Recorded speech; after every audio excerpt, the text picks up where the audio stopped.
You have to find it. The word neo-noir often reminds us of movies with dark themes, crime and thrills at its core, and morally ambiguous characters. Talking about the Korean neo-noir scene, Park Chan-wook and Na Hong-jin are the two mention-worthy names. Similarities. The two directors both choose to depict the dark, corrupted side of the Korean contemporary society where humans are the miserable victims.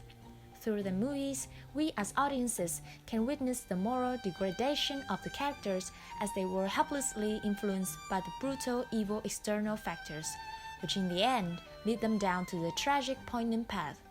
However, these two directors have their own particular approaching method that could even be considered as contradicting to each other. Differences. With Park Chan-wook, 여러분이 못 느끼실지 모르겠지만 스스로는 카프카한테 영향을 많이 받았다고 생각을 해요. 몹시 좋아하고 카프카가 이 장면을 한다면 어떨까? 뭐 그렇게 생각을 해서 하지는 그 정도는 아니지만 그래도 아까 말씀하신 좀 그 초현실주의적이라든가 좀 부조리하다든가 그런 장면들을 좋아하게 된 것이 그 사람 영향이 컸던 것 같아요.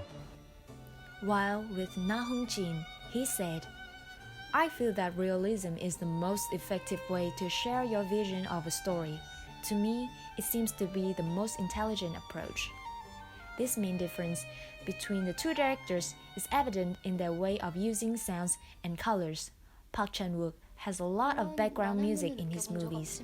This, in addition to the use of narration, creates a very drama-like feeling.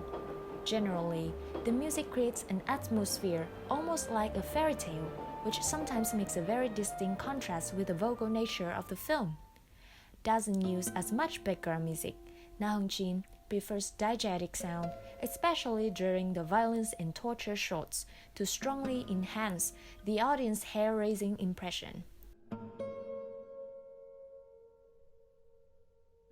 And for the visual, Park plays with a lot of saturated colors which convey strong metaphors and symbolism. Meanwhile, Na Hong-jin majorly works with dark, washed-out color palette. His movies usually full of dull, muted grays and browns, with very little color as the indication to the upcoming depressing impasse. The ways they depict violence, a very prominent element in their movies, are also different. For Park Chan-wook, the violence often takes on a distinctive epic tone that has this aura of gory crescendos encountered in classic literature. The brutality is presented in such an aesthetically compelling way, using sophisticated structure and cinematography. This, however, doesn't mean that Park is trying to beautify or glorify violence, instead, to heighten the pain and the fear from it. One very interesting technique Park uses in his violent scenes is to show without showing. You never see the tongue being cut in Old Boy, but you think you do. Park Chan-wook leaves the room for the audience's imagination, and that is even more squeamish and haunting.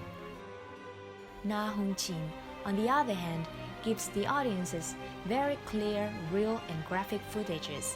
The violence in his films is all illustrated through a brutally naked tone. A series of medium to close-up shots with rapid cutaway and change of angles leave the audiences no time to take their eyes off the screen. This often induces a dark, disturbing experience, but also plays a big part in escalating the thrilling sensation. Both directors have a distinctive way to utilizing the camera movement and editing to unconsciously manipulate the audience experience. Park Chan-wook is known for his handheld camera shots and angles, which give a slightly shaky effect to the film. As the moves are subtle, the audience can barely detect them. This makes them feel as though they are actually a part of the film. They have transcended from detached voyeur to being fully submerged in the film and its world. As for Na Hong-jin, his movies contain lots of following shots, either is following the action or the character's point of view, which make the audience feel like they are right there with the character or feeling the same way as them. Thousand cuts without any transitions and the parallel editing keep the audience mind constantly on the edge, not knowing of what to expect. These cinematography techniques give Na Hong-jin's movies a tremendous velocity and ferocity that make them more intriguing.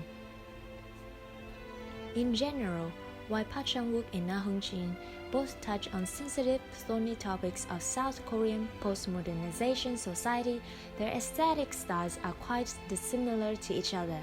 In the end, both directors are successful with their uniquely beautiful movies.